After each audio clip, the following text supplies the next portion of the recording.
오랜만에 뵙습니다. 잘 지내셨죠?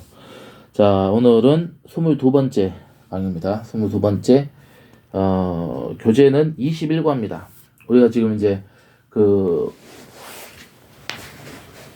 누가복음 말씀 연구 들어갔죠? 그래서 누가복음의 말씀으로는 두 번째입니다. 두 번째.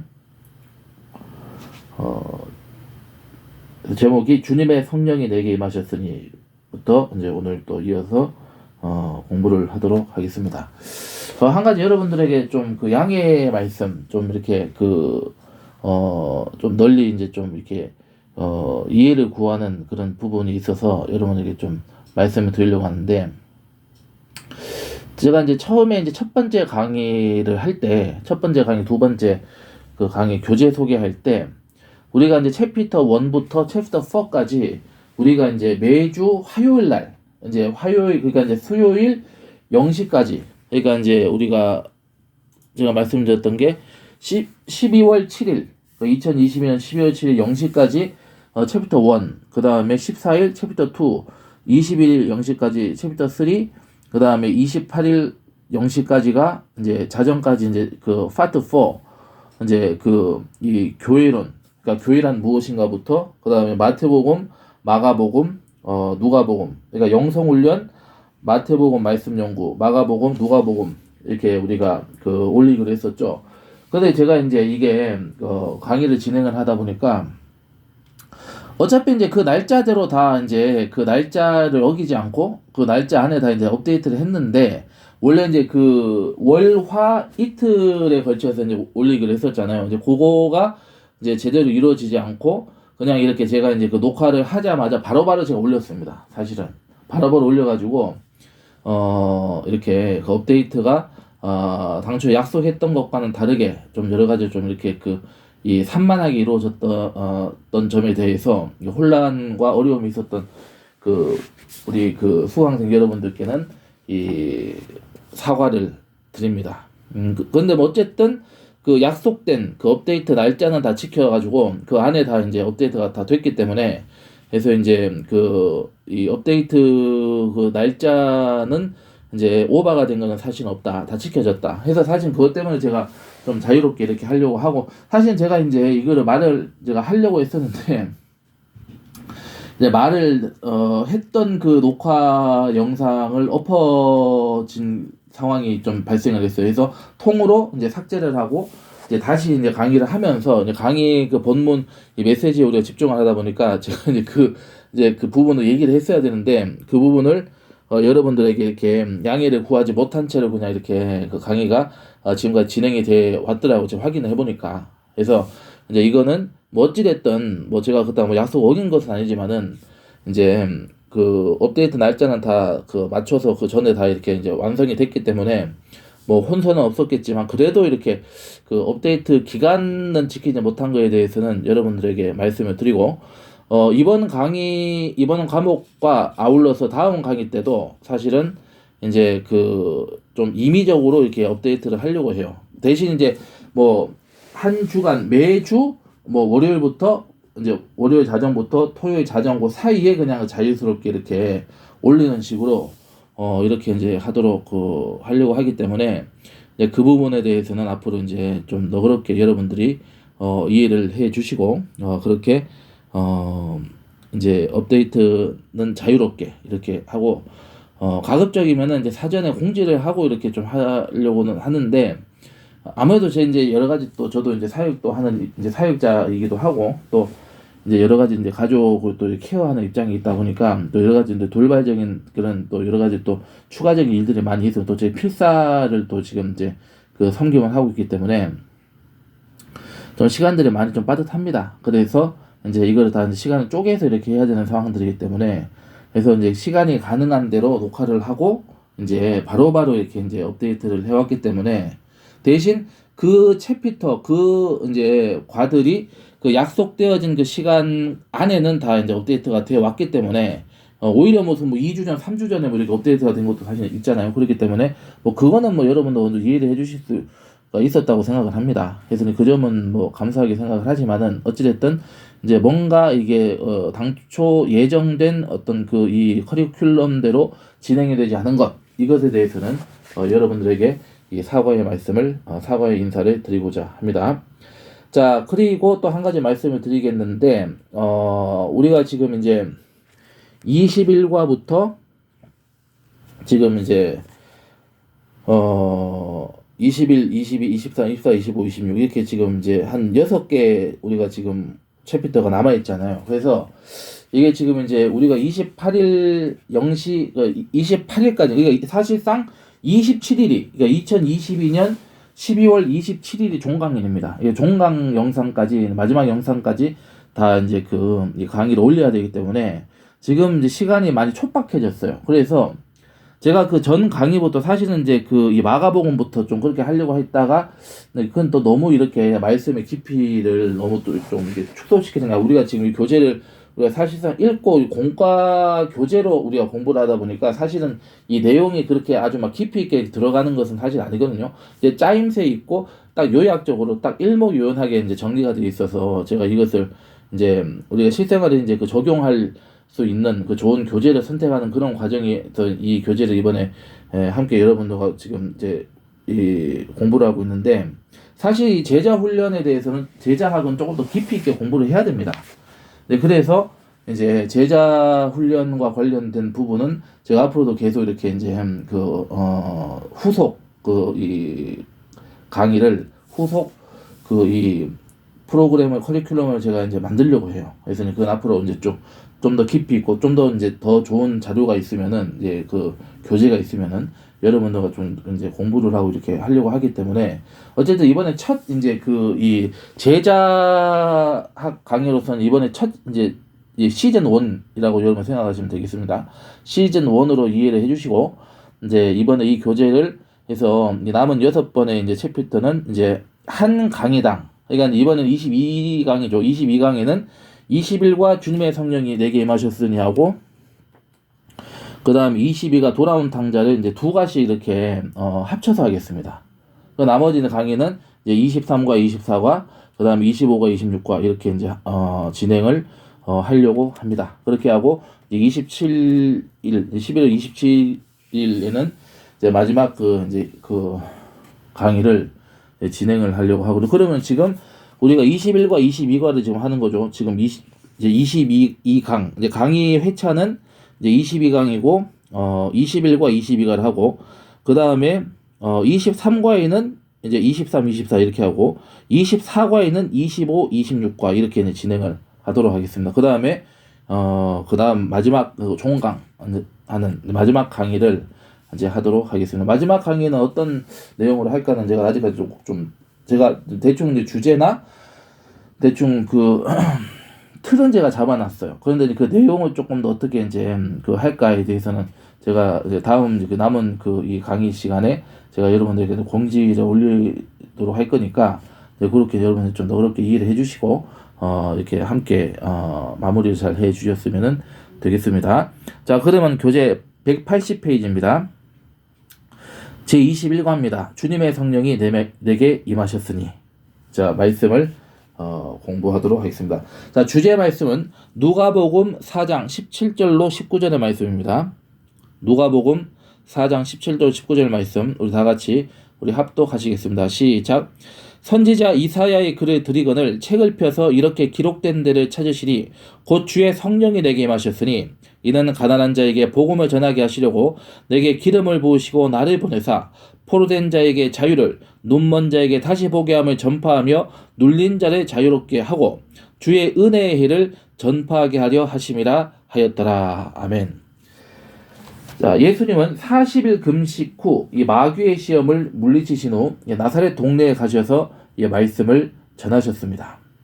이 말씀은 예수님 이 땅에 오셔서 어떠한 일을 하셨는지를 우리에게 알려주고 있습니다. 첫째로 주님께서는 가난한 자에게 복음을 전하셨습니다. 복음이라고 하는 말은 헬라어로 유앙겔리온이다. 유앙겔리온으로서 이 좋은 소식, 기쁜 소식, 복된 소식을 말합니다. 제가 앞서서의 강의를 하면서 제가 대충 제가 설명을 드렸었죠. 이 복음이라고 하는 말은 로마 황제에게 쓰이던 황제 전용 용어였다. 이제 그걸 여러분 기억을 해주시기 바랍니다. 그러나 진정한 복음, 진정한 우리의 황제, 진정한 구원자, 진정한 하나님은 바로 우리의 예수님이시다. 그래서 이 복음이라는 말을 원주인에게 헌정을 하는 것이 바로 우리의 이 교회에서의 하나님 말씀의 이 복음서로서 이제 헌정되어졌다. 이렇게 우리가 이제 이해를 하시면 되겠습니다. 예수님은 가난한 사람들에게 복음을 전하셨습니다. 여기서 가난은 실제적인 가난과 영적인 가난 모두를 의미를 합니다. 먼저 예수님은 물질적으로 가난한 사람들에게 복음을 전하셨습니다. 이 복음을 믿고 많은 사람들이 가난을 딛고 일어나 하나님의 큰 축복을 받았습니다. 또한 예수님은 심령이 가난한 사람들, 곧 마음이 겸손하며 갈급한 심령을 가지고 은혜를 사모하는 자들에게도 복음을 전하셨습니다.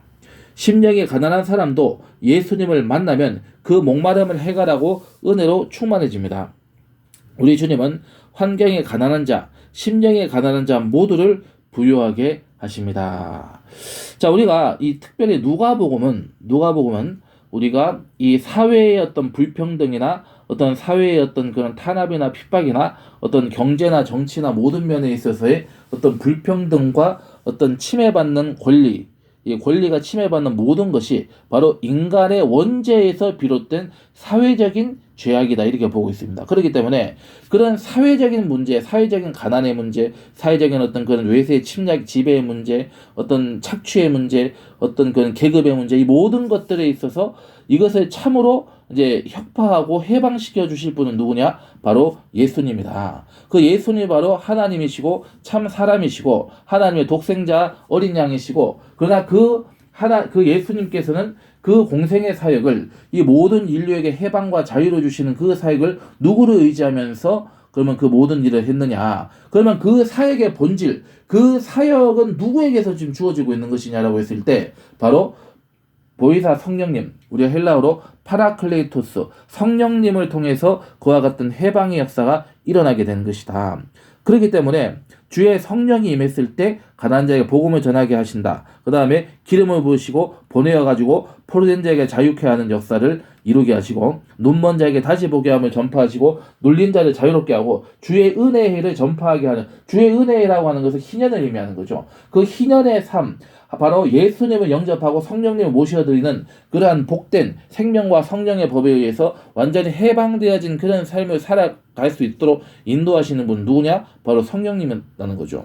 그래서 예수님도 철저하게 이 성령님을 의지하고 성령님의 인도하심에 따라서 이 모든 공생의 사역을 감당해 주셨다. 그리고 그렇게 인간을 해방시켜 주시는 예수님에 대해서, 그런 그 복음에 대해서 이 누가복음을 통해서 강조하고 있다. 이렇게 우리가 볼 수가 있는 겁니다. 첫 번째, 그래서 가난한 자에게 복음을 전하셨다. 우리가 이제 공부를 했고, 두 번째, 포로된 자에게를 자유케 하신다. 이렇게 말씀하고 있습니다. 자, 하나님을 알지 못하는 사람들은 자유롭게 사는 것 같아도 무언가에 붙잡히고 억눌린 채 살고 있습니다. 무엇보다 가장 심각한 것은 인간이 죄의 포로가 되어서 이 영원한 사망 가운데 있다는 것입니다. 우리 스스로는 이 죄에서 도저히 벗어날 수가 없습니다. 우리를 죄와 사망으로부터 구원해 내실 분은 오직 예수 그리스도 한 분밖에 없습니다. 예수님을 영접하면 우리를 사로잡고 있는 모든 결박으로부터 자유를 얻게 되는 것이다. 물론 여기서 말하는 것은 바로 어떤 정치적인 어떤 압박도 반드시 이제 그 타파가 되게 될 것이다. 이것을 포함을 해서 우리가 접근을 할 수가 있는 것이다. 자, 로마서 7장을 가보겠습니다. 로마서 7장.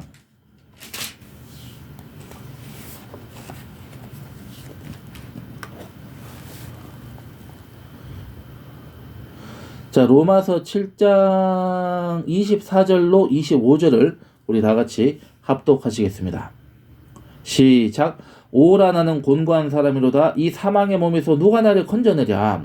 우리 주 예수 그리스도로 말미암아 하나님께 감사하리로다. 그런즉 내 자신이 마음으로는 하나님의 법을, 육신으로는 죄의 법을 섬기노라. 죄의 법을 섬기는 것을 이제 그 죄의 법을 무효화시키고, 그리고 그 죄의 법에서 이제 건져서 우리를 사랑의 아들 나라로 옮기신 분은 누구냐? 예수님이시죠. 그리고 그 예수님의 그 사역을 이루게 하시는 그 동역자가 누구시냐? 바로 성령님입니다. 아버지 하나님의 뜻, 아버지 하나님의 그 말씀과 그 예수님의 순종과 성령님의 도우심으로 말미암아서 모든 인류는 해방되고 참된 자유와 만족 가운데 바로 하나님의 나라로, 하나님의 아들의 나라로 우리를 리프트 옮겨주신다. 그 복음이 바로 이 누가복음의 핵심적인 메시지다. 이렇게 정리하시면 되겠습니다. 자, 그 다음에 세 번째로 눈먼 자를 다시 보게 하신다. 이렇게 선포하고 있습니다. 예수님은 이 땅에서 사역하신 동안 이 신체적으로 눈먼 자를 고쳐주셨습니다. 그런데 그들뿐만 아니라 영적으로 보지 못하는 사람들도 고쳐주셨습니다. 예수님을 믿기 전 우리는 눈에 보이는 것만 바라볼 뿐 영원한 세계를 보지 못하고 살았습니다. 그런데 십자가에서 죽으신 예수님의 공로로 영적인 눈을 뜨게 되었습니다. 예수님은 영적으로 눈먼 자들을 구원하셔서 천국의 소망을 갖고 하나님의 영광을 나타내는 삶을 살게 하시는 분이시다. 이렇게 얘기하고 있습니다. 자, 우리가 또 한번 봐야 될 게 뭐냐면은, 여러분 다 아시는 부분은 하지만 우리가 한 번 더 확인해야 될 게, 자, 오늘 본문 말씀, 이 누가복음 4장, 우리가 18절로 19절 말씀을 보겠습니다. 18절 19절의 말씀이, 자, 지금 이 말씀이 예수님께서 지금 선지자 이사야의 글을 지금 예수님이 지금 받으시는 사건이죠. 자, 그럼 이 말씀이, 이 주의 성령이 내게 이 말씀에서 주의 은혜를 전파하게, 이 말씀이 지금 어디의 말씀이라는 거죠? 이사야서의 말씀이죠. 어디는 말씀이죠? 바로 이사야서 61장에 있습니다. 자, 그럼 이사야서 61장을 잠깐 우리가 가보도록 하겠습니다. 자, 이사야서 61장 1절부터 한번 보겠습니다. 자, 이사야서 61장 1절로 3절 말씀을 우리 다 같이 합독하시겠습니다. 시작. 주 야훼의 영이 내게 내리셨으니 이는 야훼께서 내게 기름을 부으사 가난한 자에게 아름다운 소식을 전하게 하려 하심이라. 나를 보내사 마음이 상한 자를 고치며 포로된 자에게 자유를, 갇힌 자에게 노임을 선포하며 야훼의 은혜의 해와 우리 하나님의 보복의 날을 선포하여 모든 슬픈 자를 위로하되, 무릇 시온에서 슬퍼하는 자에게 화관을 주어 그 죄를 대신하며 기쁨의 기쁨으로 그 슬픔을 대신하며 찬송의 옷으로 그 근심을 대신하시고 그들의 의의 나무 곧 야훼께서 심으신 그 영광을 나타낼 자를 이끄름을 받게 하려 하심이라. 자, 여기에 우리가 그 제목이 지금 그 표제가 있죠. 그 61절 위에 표제가 어떤 표제? 구원의 아름다운 소식이죠. 자, 그러면 지금 뭐예요? 성령께서 마지막 때에 예수님을 통해서 임하셨을 때 그 예수님의 구원의 사역을 통해서 성령님이 역사하시게 된다. 그 성령님이 행하시는 일이 뭐냐? 바로 오늘 이 말씀에 나오고 있는 바로 이 사역을 하시는 분이시다. 그 얘기입니다. 그래서 가난한 자에게 복음을 전하신다. 포로된 자를 자유케 하시고 눈먼 자를 다시 보게 하시고 눌린 자를 자유케 하시는 그런 하나님의 은혜를 베푸신다는 것을 얘기를 하는 것입니다. 자, 그러면 눈먼 자를 다시 보게 하심부터 다시 보겠습니다. 자, 예수님은 이 땅에서 사역하시는 동안 신체적으로 눈먼 자를 고쳐주셨습니다. 그런데 그들뿐만 아니라 영적으로 보지 못하는 사람들도 고쳐주셨다는 겁니다. 예수를 믿기 전 우리는 눈에 보이는 것만 바라볼 뿐 영원한 세계를 보지 못하고 살았습니다. 그런데 십자가에서 죽으신 예수님의 공로로 영적인 눈을 뜨게 되었습니다. 예수님은 영적으로 눈먼 자를 구원하셔서 천국의 소망을 갖고 하나님의 영광을 나타내는 삶을 살게 인도하신다. 이렇게 얘기하고 있죠. 그 다음에 또한 성령께서는 예수님께서는 눌린 자를 자유케 하신다. 예수님은 이 눌린 자를 자유케 하기 위해서 오셨다는 것입니다. 눌린 자는 억압당하는 자, 심령의 눌림을 받는 자를 말합니다.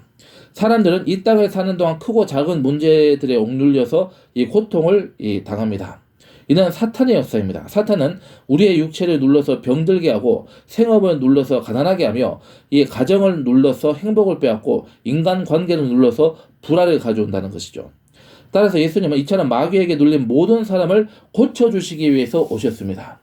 예수님께 나와서 그분을 의지하면 누구든지 모든 눌린 상태로부터 자유롭게 되고 주님이 주시는 평안이 넘쳐나는 삶을 살게 될 것이다. 그래서 성령을 통해서 예수님의 복음이 이루어졌을 때 그 복음이라고 하는 것은 바로 온 인류를 하나님의 백성으로 삼아주시고 그리고 이 땅이 아닌 바로 하나님의 나라로 인도하는 그러한 거듭남의 역사, 중생의 역사, 성령 충만의 역사로 인도해 준다는 것. 그래서 이것은 이 땅의 논리가 아니고 바로 하나님의 논리라고 하는 것. 하늘의 논리, 바로 위의 것을 구하는 그러한 삶을 우리가 살 수 있도록 인도해 주신다라고 하는 것. 그래서 이 땅에서부터 바로 그런 하늘의, 바로 하나님 나라의 삶이 바로 하나님의 나라가 바로 우리의 심령 가운데, 우리의 영과 혼과 우리의 삶의 현장에서 이미 세워지고 확장되어 가는 것. 이게 바로 우리가 속해 있는 교회이고 이 교회를 통해서 하나님의 복음이 선포되고 하나님의 구원의 역사가 이루어지기도 하나님을 예배하는 제자의 삶을 살아갈 수가 있게 되는 것입니다.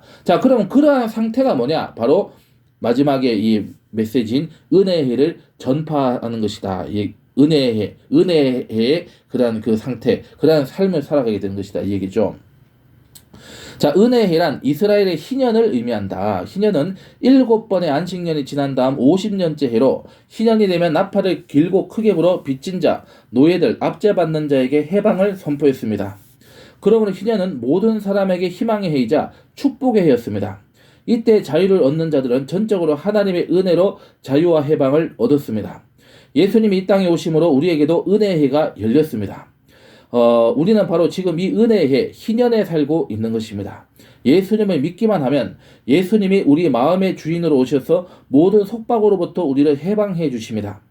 예수님은 이 땅에 오셔서 가난한 자들에게 복음을 전파하시고 포로된 자에게 자유를, 눈먼 자에게 다시 보게 하며 전파하시며 눌린 자를 자유롭게 하시고 주의 은혜의 해를 전파하셨습니다. 예수님을 영접함으로 우리는 이 모든 은혜와 복을 누리는 삶을 살아갈 수가 있게 되는 것입니다. 레위기라 보겠습니다. 레위기. 레위기의 25장입니다.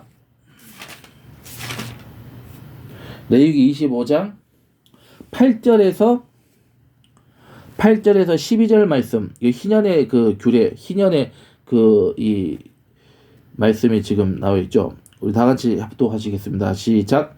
너는 7 안식년을 계수할지니 이는 7년이 7번인즉 안식년 곧 7번 동안 곧 49년이라. 7째 달 열흘날은 속죄일이니 너는 뿔나팔 소리를 내되 전국에서 뿔나팔을 크게 불지며 너희는 50년째 해를 거룩하게 하여 그 땅에 있는 모든 주민을 위하여 자유를 공포하라. 이 해는 너희에게 희년이니 너희는 각각 자기의 소유지로 돌아가며 각각 자기의 가족에게로 돌아갈지며 그 50년째 해는 너희의 희년이니 너희는 파종하지 말며 스스로 난 것을 거두지 말며 가꾸지 아니한 포도를 거두지 말라. 이는 희년이니 너희에게 거룩함이니라. 너희는 밭의 소출을 먹으리라. 그러니까 모든 것을 하나님께서 예비해 주셔서 그 속박으로부터, 억압으로부터 이제 건져 주셔서 영원한 해방의 삶을 살아갈 수 있도록 하신다라고 하는 것이죠. 그리고 이 희년이라고 하는 것은 이 땅에서뿐만이 아니고 우리가 영원히 거하게 되고 이동해서 우리가 살아가게 될 영원한 하나님의 나라의 삶을 이렇게 표현을 하고 있더라 이 얘기입니다. 자, 그러면 이사야서 25장 가보겠습니다. 이사야서 25장.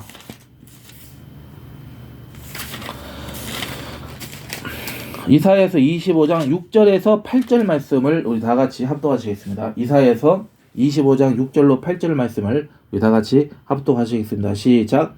만군의 야훼께서 이 산에서 만민을 위하여 기름진 것과 오래 저장하였던 포도주로 연회를 베푸시니 곧 골수가 가득한 기름진 것과 오래 저장하였던 맑은 포도주로 하실 것이며 또 이 산에서 모든 민족의 얼굴을 가린 가리개와 열방 위에 덮인 덮개를 제하시며 사망을 영원히 멸하실 것이라. 주 야훼께서 모든 얼굴에서 눈물을 씻기시며 자기 백성의 수치를 영원히 제하시리라. 야훼께서 이같이 말씀하셨느니라. 이 약속은 누가 주신 약속이다? 바로 야훼 하나님께서 약속하시고 하나님께서 이 말씀을 이루어주신다. 바로 이러한 해방의 삶, 영원한 삶을 하나님께서는 우리에게 주시는 하나님이시라는 것을 우리는 믿어야 되는 것입니다. 그것이 바로 은혜의 해를 얘기하는 거죠. 은혜의 해는 바로 어떤 한 시점을 얘기하는 것이 아니라 영원히 하나님 나라에서 살아가게 되는 그런 축복된 그런 영원한 그런 행복과 그런 영생의 삶을 이제 자유로운 삶을 이제 그런 상태를 이제 표현하는 그런 개념이기도 하는 것입니다. 그래서 주의 성령이 임했을 때 바로 오늘의 이 메시지와 같이 우리에게 이 가난한 자에게 복음을 주시고 그 다음에 포로된 자를 자유케 하시고 눈먼 자를 다시 보게 하시고 눌린 자를 자유케 하시고 은혜를 전파하시는 그런 역사를 성령님께서 바로 예수 그리스도의 그 이 공생의 사역을 통해서 이것을 완성시키시고 그리고 그 말씀을 성취하심으로 우리에게 그러한 삶을 인도해 주신다는 것을 믿으시면은 아멘 하시겠습니다. 자, Q&A를 보겠습니다.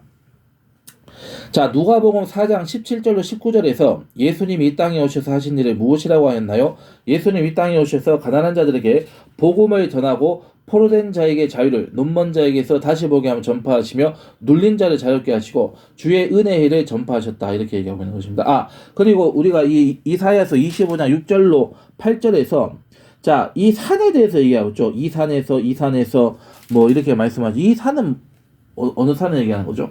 바로 시온산을 얘기합니다. 시온산. 바로 하나님 나라의 도성, 바로 새 예루살렘을 얘기하는 것이다. 바로 새 하늘과 새 땅과 새 예루살렘을 이제 표현하는 말이다. 이렇게 이제 보시면 되겠습니다. 자, 두 번째 Q&A입니다. 자, 누가복음 4장 19절에서 주의 은혜의 해는 무엇을 말하나요? 이스라엘은 50년이 되는 해를 희년이라 하여서 빚진 자, 노예들, 압제받는 자에게 해방을 선포했습니다. 그러므로 희년은 모든 사람에게 희망의 해이자 축복의 해입니다. 예수님이 이 땅에 오심으로 우리에게도 은혜의 해가 열렸습니다. 누구나 예수님을 믿기만 하면 예수님이 우리 마음의 주인으로 오셔서 모든 속박으로부터 우리를 해방시켜 주시는 그 시기, 그 삶을 우리가 은혜라고 표현을 하고 있는 것입니다. 자, 넘어가겠습니다. 이제 22과 돌아온 탕자에 대해서 우리가 또 공부를 해보도록 하시겠습니다. 자, 188페이지입니다. 188페이지. 자, 누가복음 11장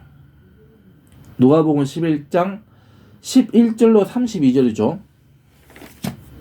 누가복음 11장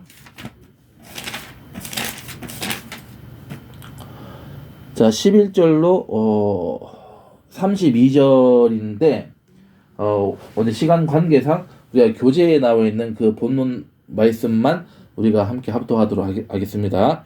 시작. 또 이르시되 어떤 사람에게 두 아들이 있는데 그 둘째가 아버지에게 말하되 아버지여 재산 중에서 내게 돌아올 분깃을 내게 주소서 하는지라.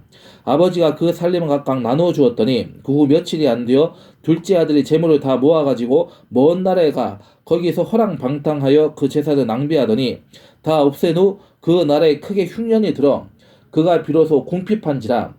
가서 그 나라 백성 중 한 사람에게 붙여 살이 그가 그를 들러 보내어 돼지를 치게 하였는데 그가 돼지 먹는 쥐염 열매로 배를 채우고자 하되 주는 자가 없는지라. 나머지는 이제 넘어가겠습니다. 자, 말씀 펼치기로 들어가도록 하겠습니다. 자, 바리새인과 서기관들은 죄인들과 함께 먹고 마신 예수님을 비난했습니다. 그때 예수님은 죄인 한 사람이 회개할 때 하나님이 얼마나 기뻐하시는지를 돌아온 탕자에 관한 비유를 통해 생생하게 보여주고 있습니다. 그러니까 쉽게 얘기해서 이 바리새인과 서기관들의 이 공격, 그 공격에 대한 반박으로서 이 그 돌아온 탕자에 관한 말씀을, 이 메시지를, 비유를 주셨다는 것을 알 수가 있죠. 자, 그럼 우리가 한번 봅시다. 첫 번째로 우리가 봐야 될 게 뭐냐면은 이 아버지를 떠난 둘째 아들에 대해서 우리가 한번 알아보도록 하겠습니다. 어떤 사람에게 두 아들이 있었는데 둘째 아들은 아버지에게 자신에게 돌아올 유산을 달라고 요청을 했습니다. 아버지가 살아계신 상황에서 유산을 미리 달라고 요청한 것은 당시 유대 사회에서는 있을 수 없는 일이었습니다. 이 무슨 얘기냐면은 아버지의 재산을 상속받는다는 것은 이스라엘의 상속법상으로는 우리가 그 아버지가 죽었을 때, 그 아버지가 이제 소천을 하셨을 때 그가 이 땅에서의 삶을 마치고 하나님의 그 낙원으로 하나님의 나라로 갔을 때 그 재산의 상속이 이루어지는 겁니다. 그러니까 재산 상속이라고 하는 것은 쉽게 해서 그 아들이 아버지를 죽이는 거예요. 아버지를 부정하는 거예요. 쉽게 얘기해서. 그러니까 이런 폐륜 이거는 부모를 행동으로 죽이지 않은 것이다 뿐이지 사실상 지금 살아있는 부모를 지금 죽은 사람으로 지금 완전히 지금 그 이 부모를 이 완전히 지금 이 죽은 사람으로 그렇게 만들어 버린 거죠. 그러니까 굉장한 이거는 불효이고 폐륜이고 이거는 있을 수 없는 겁니다. 지금 이런 거는 그 모세 율법에 모세 그 우리가 모세 오경에 뭐라고 되어 있습니까? 돌로 쳐 죽이라고 되어 있잖아요. 그 진짜 사형에 해당하는 죄에 이게 지금 들어가는 그런 아주 무서운 지금 그 죄를 지금 범하고 있는 거죠. 굉장히 잘못된 그 행동입니다. 그런데 놀라운 것은 뭐냐면은 그 아버지는 이 아들의 요구를 어떻게 했습니까? 들어주었다라고 하는 겁니다. 그래서 유산으로 받은 돈을 모두 챙겨 먼 타국으로 떠난 아들은 얼마 지나지 않아 이 재산을 모두 탕진하고 큰 흉년을 맞게 되었다라고 하는 것입니다. 먹고 살기 위해 그가 구한 일자는 돼지를 치는 일이었습니다. 자, 돼지는 이 모세 오경, 이 율법에서는 이 부정한 짐승에 부정한 짐승이죠. 그렇기 때문에 돼지를 치는 것은 부정한 자들이나 하는 부정한 일을 하는 자로서 그러니까 완전히 지금 이 사람은 뭐 하나님의 어떤 말씀이고 하나님의 율법이고 아버지고 가정이고 나라고 민족이고 그리고 믿음이고 다 내팽개치고 완전히 자기 길에 가버린 겁니다 지금. 그러니까 인생 완전히 그냥 자기 멋대로 살겠다고 지금 완전히 포기한 겁니다 지금. 구원도 포기해버린 거예요 이거는 지금. 이렇게 지금 갔다는 거죠. 자, 그래서 모세 율법에 따르면 돼지는 부정한 중에서 유대인들은 스스로 부정행진을 막기 위해 돼지를 만지는 일을 하지 않았습니다. 그러나 인생의 밑바닥까지 떨어진 둘째 아들은 생계를 위해서 돼지 치는 일을 해야 했고 돼지가 먹는 쥐염 열매를 먹고자 했으나 이마저도 구하지 못하는 비참한 처지가 됐다. 물론 돼지를 치는 것이 자기가 기뻐서 자기가 하고 싶어서 뭐 돈을 많이 벌어서 하는 것은 아니었죠. 자기도 완전히 이 받은 재산을 다 날리고 그 유산을 다 탕진하고 나서 완전히 그냥 알거지가 돼가지고 할 수 있는 일이 그것밖에 없어가지고 지금 그 일을 했다고는 하지만은 그러니까 이 사람은 지금 쉽게 얘기해서 완전히 지금 이 둘째 아들은 지금 누구를 얘기하는 거예요? 누구를 지금 상징하는 거죠? 바로 이스라엘 백성을 얘기하는 거죠.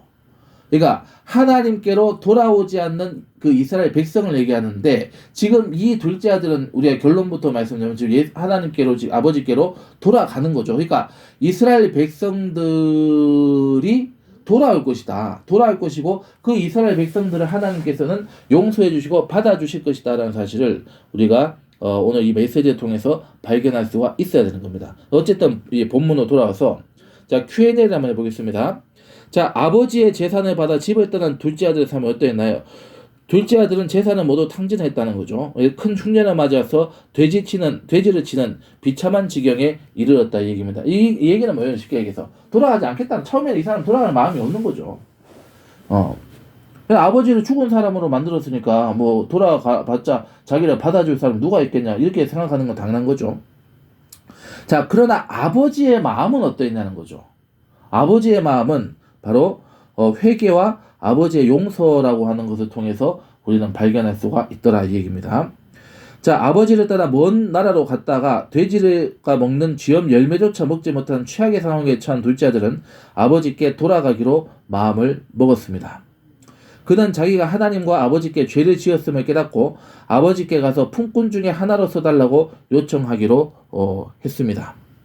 둘째 아들이 아버지 집을 향하여 걸어가고 있을 때 아버지는 저 멀리서 걸어오는 아들의 모습을 발견하고는 측은히 여겨 한 걸음에 달려와서 목을 끌어안고 입을 맞추었습니다.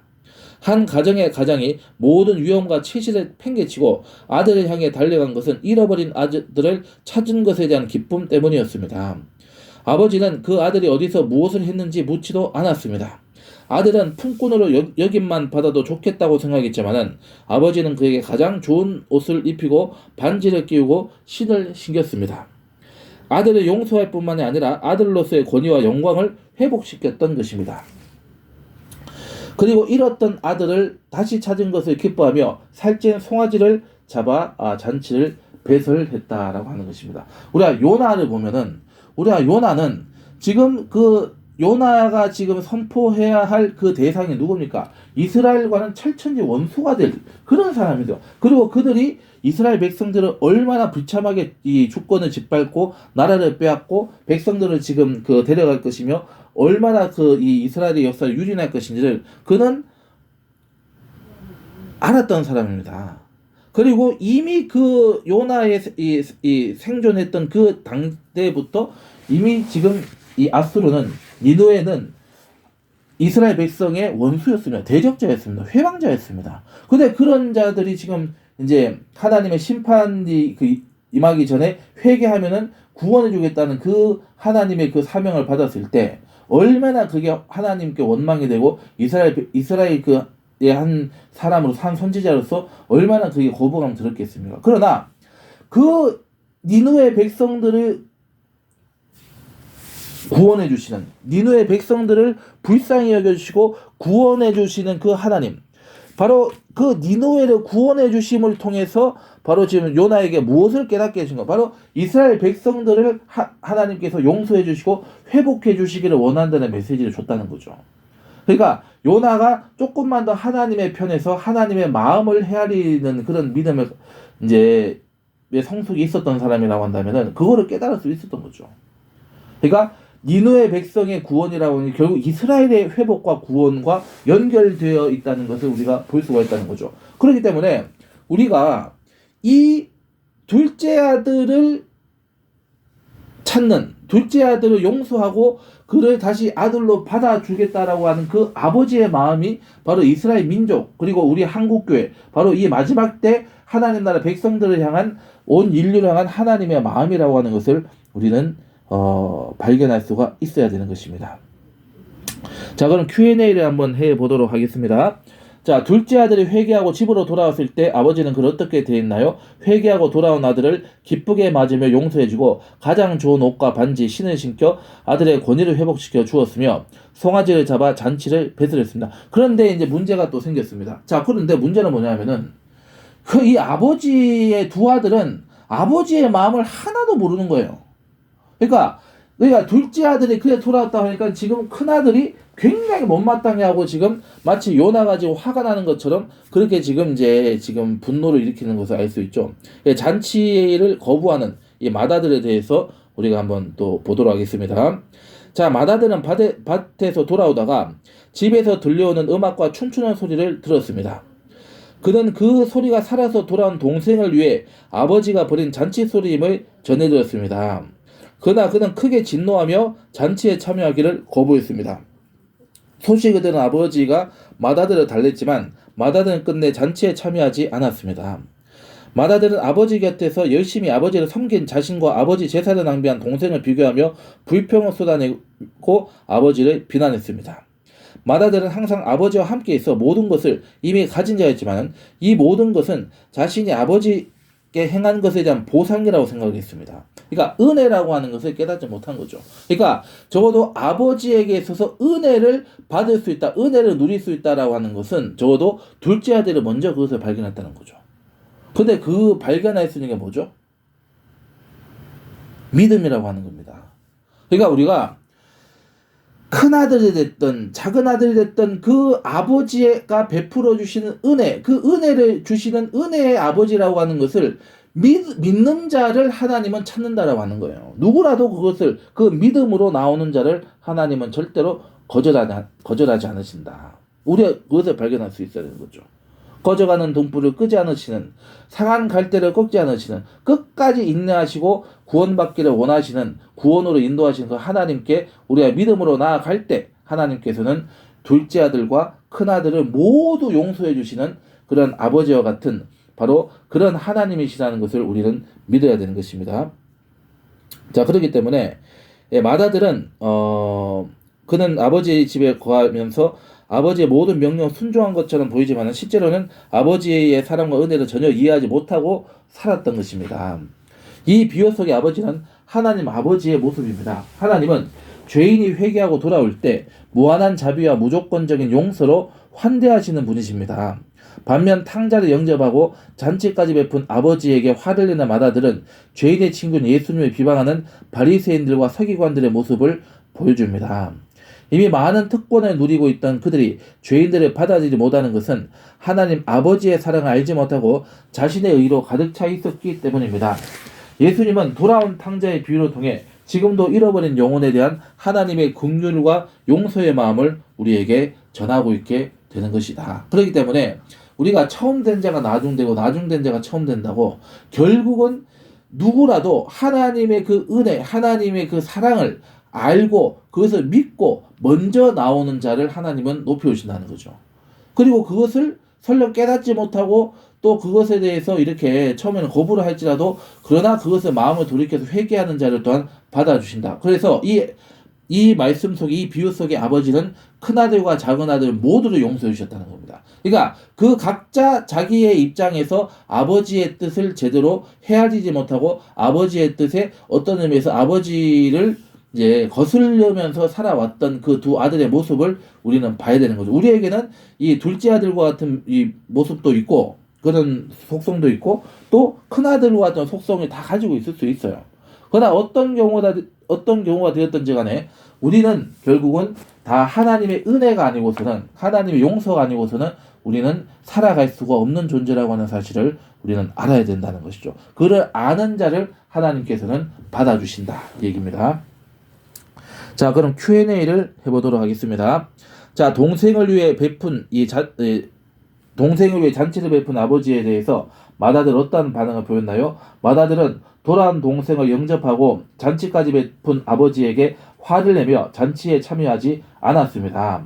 그런 아버지 곁에서 열심히 섬긴 자신과 아버지의 재산을 낭비한 동생을 비교하며 불평했습니다.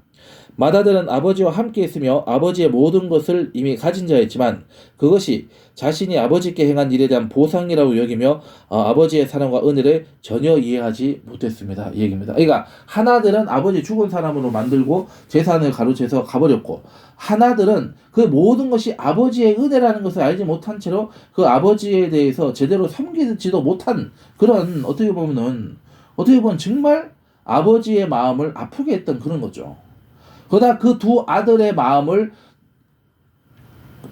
아버지의 마음을 깨닫지 못했지만 그러나 그 아버지는 두 아들의 그 마음 속에 그 연약함과 그 부족함과 그 못난 모습까지도 이 자기의 그 아픔으로 자기의 것으로 받아들이고 그것을 용서해주고 하나가 되기를 원하셨다라고 하는 것. 이게 바로 하나님이 우리를 향한 그 은혜이자 용서의 마음이다. 용서의 역사라고 하는 것을 우리가 알고 그리고 그러한 하나님의 그 용서와 은혜를 우리도 누리고 남도 누리게 하는 저와 여러분들이 돼야 하는 것입니다. 그래서 오늘은 우리가 특별히 우리가 이제 이 21과를 통해서 주의 성령님이 어떤 사역을 하시는지 예수님과 어떤 연합을 하시는지 우리가 봤습니다. 결국 우리가 성령님을 모셔드리는 건 뭐죠? 바로 하나님의 그 은혜를 우리가 알고 회개할 때 우리가 진정으로 하나님을 회개할 때 우리의 마음을 비우고 우리의 모든 것을 다 비울 때 성령께서 우리와 함께 해주시는 것처럼 아버지 하나님께서 바로 성령님을 통해서 역사하시는 거죠. 그리고